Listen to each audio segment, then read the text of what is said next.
on that rock shelf here. It's hard to see with the leaves this time of year, but when the leaves are down, it's clear as day. You can see them up there. There is a 10 point that I've been watching for the last 2 years.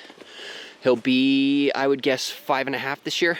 Now the scrape that I was hunting is right up here. This place was on fire. There's huge rubs everywhere. Hi everyone, Dustin here. It's June 1st. We're getting out this morning to hang a camera on a spot that I hunted last year. And as we get up there, I'll break it down and show you where I set up last year and then how I would adjust for the coming year, assuming those deer are still here and alive. So where I'm at right now, it's very steep. Without the leaf cover, you can actually see my car from here. And in distance-wise, I'm probably only 150 yards from where I would actually set up to shoot the deer that I was on last year, a white 8-pointer, and I just had him out of view. With the adjustment, I think I could have shot him.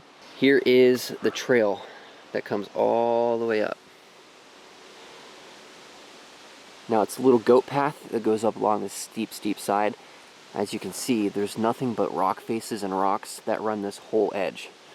The only other place to go up and down is probably 200 yards that way, and I'd say more closer to 250 that way. So a lot of people are parking this spot, and then they're going along the mountain either direction to get to that easier access to go up. Where this is very steep, it's very challenging. When it's wet, it's very slippery, and it's the only place that you can get up by going straight in. And what that does is it pushes the deer in this little 400 wide pocket where everybody's hunting around them and they just hole up right in the middle. And if you go back and you watch my 2024 season video where I hunted this spot, you can actually see that that buck was bedded very close to where I'm at, and he did not move far from that in daylight. And that is probably my assumption of why, is he knows that outside of that little pocket, there's gonna be people. Now down in the bottom, I wore my waders today. There is a high water, a creek that runs through, and again, that I think deters a lot of people, where if you would go 200 yards that way or 200 yards that way, it's a lot easier to cross and it's a lot skinnier. So I have a barrier of water, I have the barrier of this steep terrain, and it just keeps the people out of this little pocket, and that's what I would classify as an overlooked spot. Where I hunted it last year, when you're up in a tree, I could actually see my car. I could see people parking and walking with their headlamps. It's just so close to access, where everyone else is going so much further around it. So as you can tell, this is very rocky. There's not a lot of places to step. And the rocks just continue all the way until you hit where this comes up, and it's just a little bitty hole where the deer come up and down. So I'm gonna work my way up this. I'm gonna put the camera away just because I've fallen here many times before and I don't want to do that with my camera. And I'll see you on the top. All right, so we're about to crest the top. And you can see where these rocks kind of shut off. And these deer trails, they split off right here and here, and they all go up right in this spot. But everywhere else is just impenetrable brush with these really sharp rock faces. So that's what I'm coming up and down, as well as the deer. Now when I'm coming in here, it's usually the first time. So anything that crosses my path to come down here, I either already shot, or it doesn't matter what it was because I wasn't going to shoot it anyways.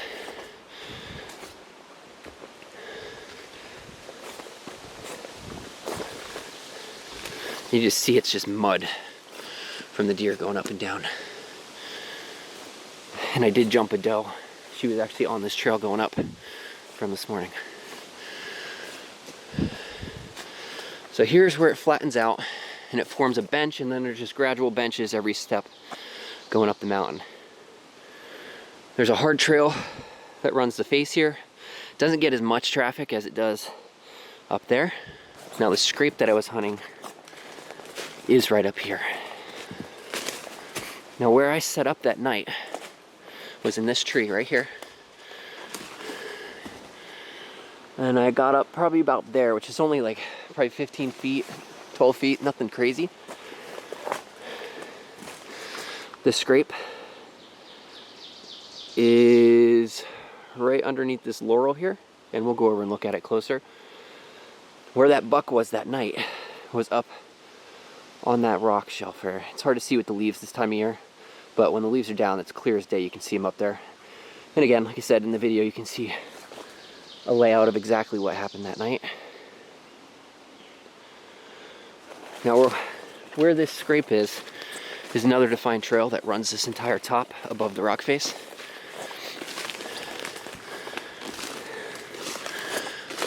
So right here it is. There's actually not that much sign on the licking branch for as much as this gets action. And here's where that scrape typically is opened. Obviously hasn't been open since a while. Got covered up with leaves in the late fall. Now I used to run camera on this tree here and monitor the scrape, and that's how I got the idea of setting up in here. Now at the time, I was just like everybody else, and I was going all the way around. I was hitting the deeper parts, going way in on the top, and I was getting the deer on the camera here, but I wasn't seeing anything up there. So then the following year, I'd never even touched up there. I let everything stay. In late October, I came in here and set up where I just slipped right in. I didn't touch any of these trails, and then I had the encounter. The only issue is I needed to be up there more to get a shot because he was just out of my range, and by the time he came down below me and came underneath me, he literally came down through here, got to the scrape, and went around my tree, probably because he smelled me a little bit, but it was already dark. So today I'm gonna go up there, I'm gonna hang a camera, make a mock scrape where I expect that I can kill him, and then pick the tree today on where I would set up. The reason I didn't push that hard that day is I was just worried I was gonna get too close to him and jump him.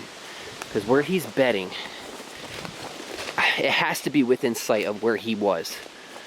Because it was very early that he came out, and they just don't travel that far up here.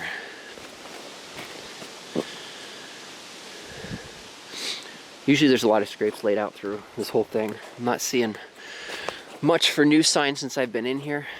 Now I'm sure when we get up here where that buck was, I'll start to see a lot more rubs. So where he came out was just above these rocks here. He was just sitting on that top, watching that scrape in the bottom. And then he worked his way across this way, and then just went up the mountain that way. So that's gonna be our focus, is to get in that little bitty pocket where he was. Now, I don't know if I'll even hunt this year, just because I have another really big buck that I'm gonna be focusing on. But at least I can get the camera in here as a backup plan in case something goes wrong with that deer. Or just to monitor it, to know what survived from last year and what they might be next year.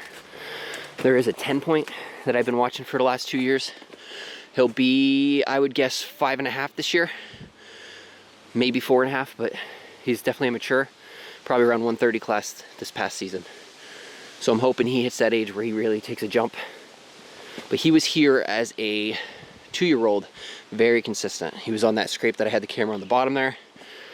So if I put a camera up here with some scent, I'm almost positive I'll get him and that wide 8-pointer if he made it through rifle season.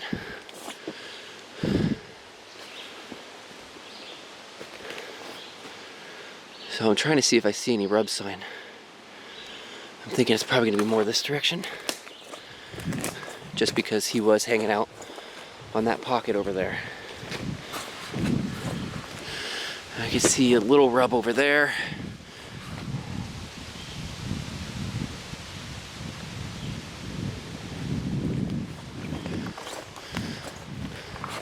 I'll head up here. This is where I think it would be, just because it's also where this rock face has a dump trail, and that's what he went up that night and what they came down that night as well.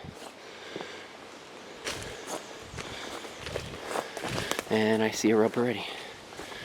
A couple of rubs right here in a collected area. So this is probably where he was holding up then. Because where I had him on video, he was sitting over in this section. Yeah, he was just sitting on top of these rocks here. He was watching that whole bottom. And then he worked his way up where all of these rubs are. So there's a rub. There's a rub. It's a very old rub. Another rub here. Another rub here. So this rub looks better. This is probably the ones that he was making. So what I like to look for are these shredded looking rubs, or even like a mossy look when they get bigger trees. Just because as deer get age, they get more of that detail on their bases and a lot more sticker points, and usually the younger bucks don't have that. They're the pretty smooth antlers on the bases, and that's where you see a lot of the smooth saplings that are just stripped. But when I see stuff like that, that gets me excited for age.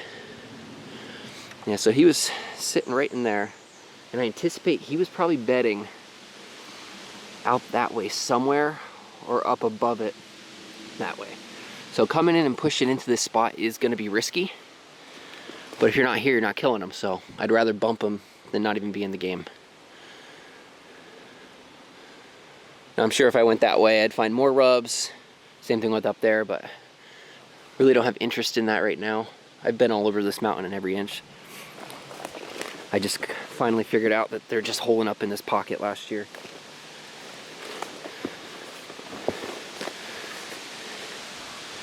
Alright, so I'm going to find a spot to put a mock scrape, which I think I'm going to go more that direction, just because I don't want to push that far this way.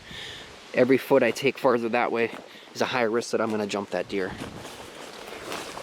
Now obviously at night I know they're coming down through here no matter what, so I want to put this camera somewhere that I can check it and then hunt at the same time. That way I'm not doing too much damage. And if I don't see anything on it, I don't see any of the bucks that survived, I may just back out and leave. I know this place gets a lot of pressure, so if they put a good effort in last year with driving, it's possible none of these deer are even still around. Yeah, there's another really nice rub in there. Alright, so I think this is it. This is where he came down that night. And I know there's always a lot of traffic at nighttime with the bucks just running and cruising. You can see the path here.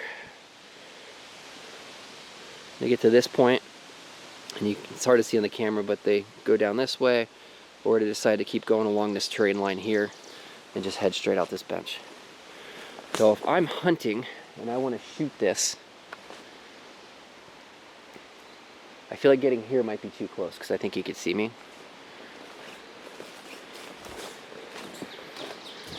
But that tree right there I like. Gives me about a 25-30 yard shot. I can still see up top there, see if anything's cruising, and I could try and pull him down. Don't think I'd be able to shoot up there unless it got really open in the later season when the leaves are dropping. But if I was picking a tree to hunt, I think this would be the one.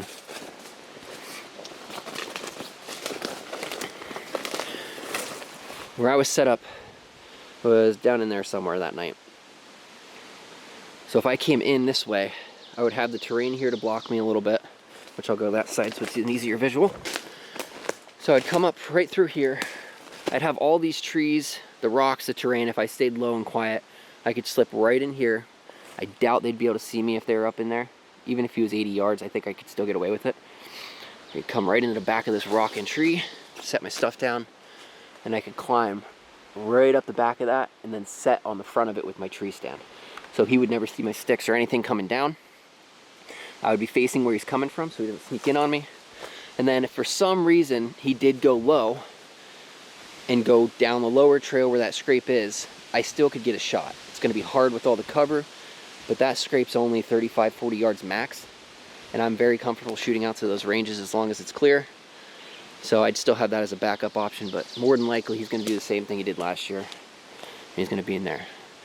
So I'll mark this on my Onyx as a pin, just because in the dark sometimes it's really hard to find these trees. At least it'll put me in the vicinity of it.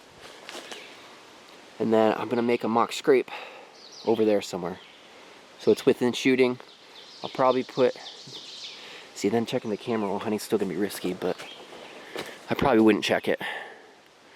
I think if he's here, I'll know before season. So I'll probably come in here like late September when everything's shed and just check the camera to see if they're here. And if they are here, I have that in my pocket to come and do a quick hit if I'm not having much luck on my other target.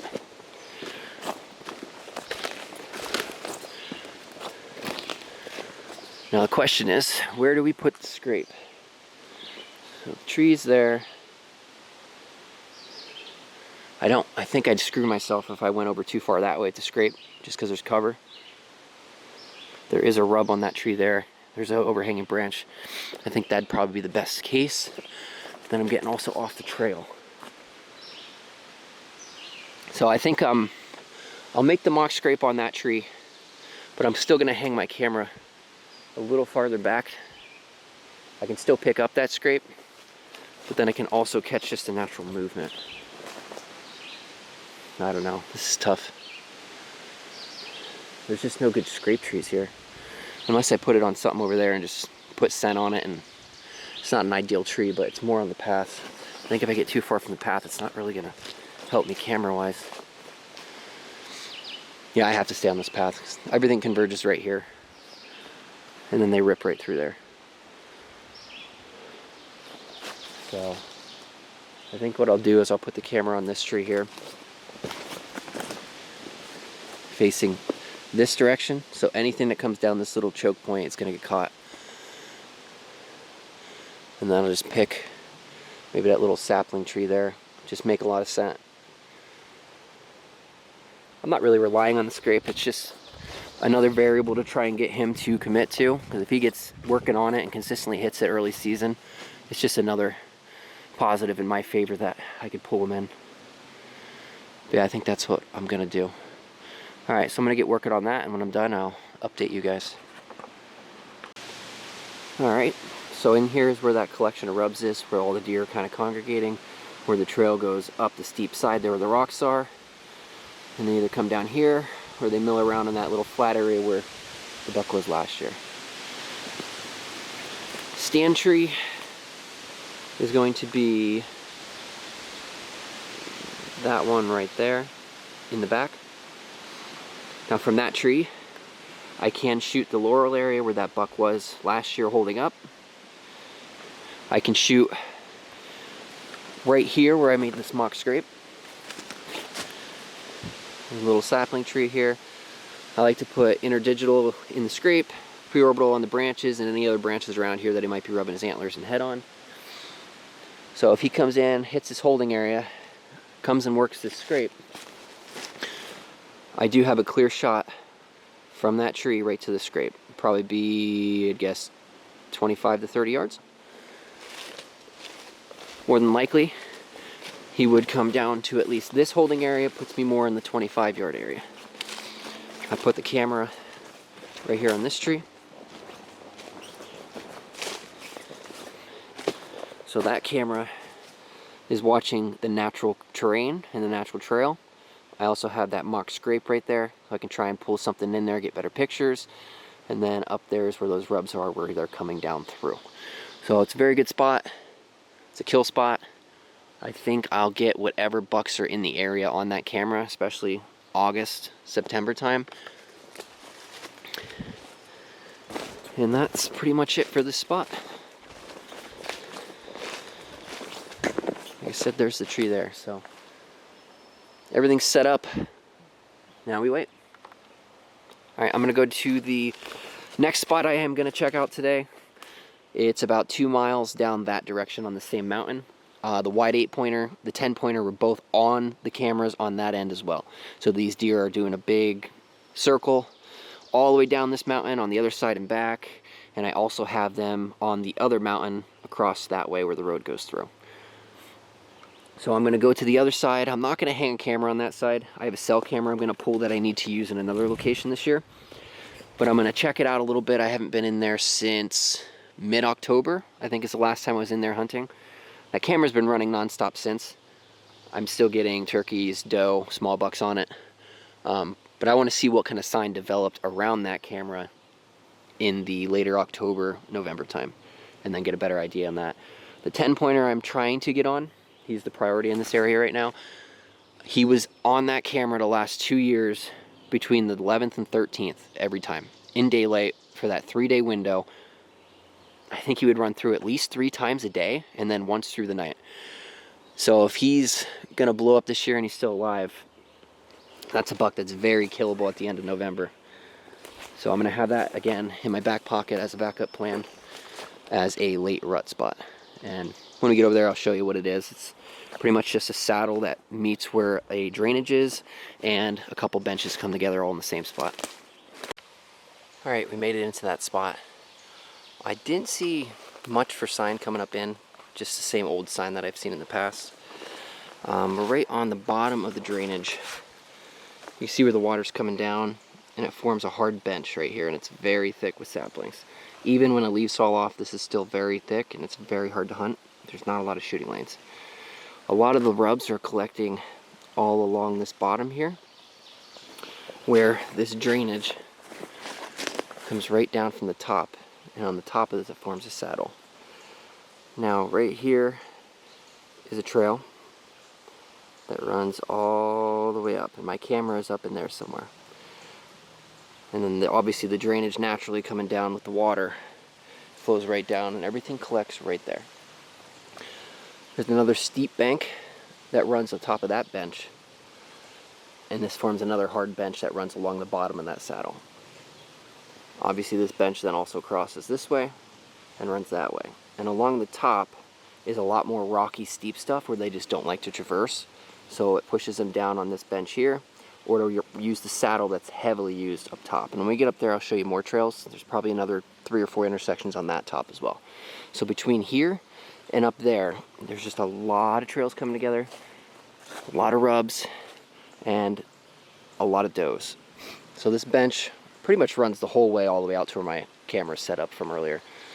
But there's just little pockets of thick stuff like this, where it just holds a lot of does. So there's does here, there's does there, doe farther out. And the bucks, I have never found a consistent bedding spot.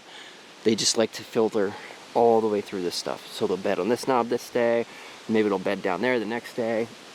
So it's very hard to get on a deer outside of rut in this spot. The main focus that I have my camera up there, and why I see a lot of action, is where the saddle crests the top. If you go over another like 80 yards, there's a primary doe bedding, and they use it almost every day. Every day I have does coming down off the mountain at night, and I have does going past the camera late morning. It's very consistent. And because of that, when rut comes around, this place just turns on, and there's so many deer crossing all of these trails just scent checking those does that keep coming up and down. I'm gonna work my way up now to the camera. If I see any other rubs on the way, I'll show them to you, but I haven't really seen anything yet. Now, when I was hunting back in here 2023, yeah, it was 2023. This place was on fire. There's huge rubs everywhere. It's where I jumped that wide 8-pointer in the late season, or later in the rut time. I guess it wasn't rut. That was probably late October. I think it was like the 28th. And then I ended up setting up that way a good distance away on the other side of this core area, and that's where I ended up shooting my buck in 2023. And those 2 buck I saw that night, I never saw them in this spot. So there's just a lot of age back here. So a lot of opportunity. Now when I hunted here last year, it was mid-October, and I was setting up somewhere in there where I could shoot where the camera was, and also shoot this bench here. And I didn't see anything, but again, I heard deer all around me, heard them down below me, heard them out the bench further. I just didn't get anything in towards me. So that's why if I come in here again, it's most likely just going to be in that later rut phase where the deer are just prominently cruising. Alright, made it to the camera. This is that path that I follow up the drainage. The higher you go up, the more defined it gets. Now it does split off here, and they run down that direction too, but it's only 10-15 yards wide. So if you're in this pocket, you're gonna get a shot. So these both can join here to a single trail, and then right here, this trail Y's. So the left trail is the one that leads all the way up directly to the top where this saddle forms. And this saddle is formed because this side here is very steep, very thick, lots of rocks, and they just don't like to go in there. So when these bucks are cruising, they're dumping down over the saddle, and they're either ripping this way, going straight down. They take this side trail. When they get down to there, there's the benches that cross that way and that way. And then if you dump over that bench, that's where that drainage collects right down there in that bottom. So in rut, if you get anywhere in this pocket, you have a good chance of getting a shot. You're definitely going to see a deer, because the amount of traffic that I get on this camera is just insane. It does look like an older rub there. Decent looking one. That looks really old though. Like I said, it's just not like it was when I was in here in 2023. There was big sign everywhere. So I'm not sure if the buck that was leaving it that year just died or what. But like I said, I know that 10 points in here. I had him numerous times in late November. If he made it through, that's the reason I would come in here. As a 130, if he gets to another year, he might jump up into that 140, 150 class. So we'll follow up this way more, give you a better visual of what we're looking at. So there's the trail that splits off that direction. Again, you can see where there's just hard rocks and they drop down right to where the saddle goes through. Now, when I was in here in 2023, there was a really good scrape on this top where all these points came together on the saddle. I haven't been up here since then, so we'll go check it out. An old rub right there.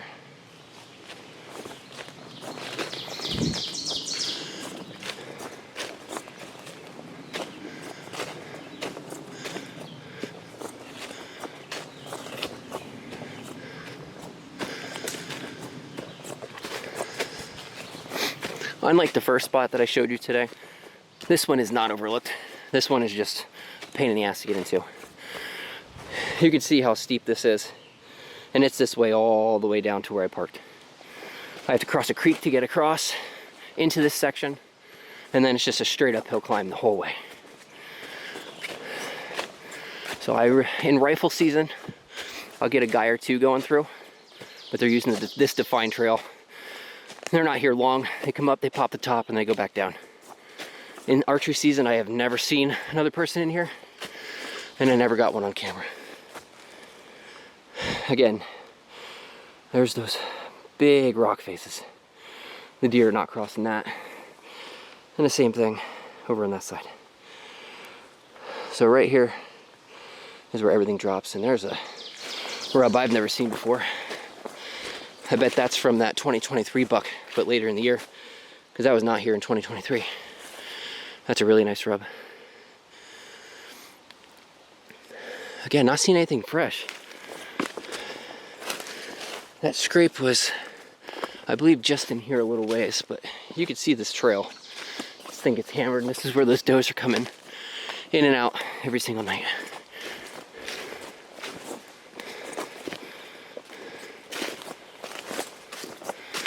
The only problem is when you start pushing in here, you're really eliminating stuff by jumping deer. And normally I don't care about jumping deer, but when you're here for the does, you don't want to come up here and jump all the does out, especially when they're consistently going up and down through that little pinch. Yeah, so it really flattens out here, but like I said, I've never come up here and not jumped deer. The does just congregate in here like crazy.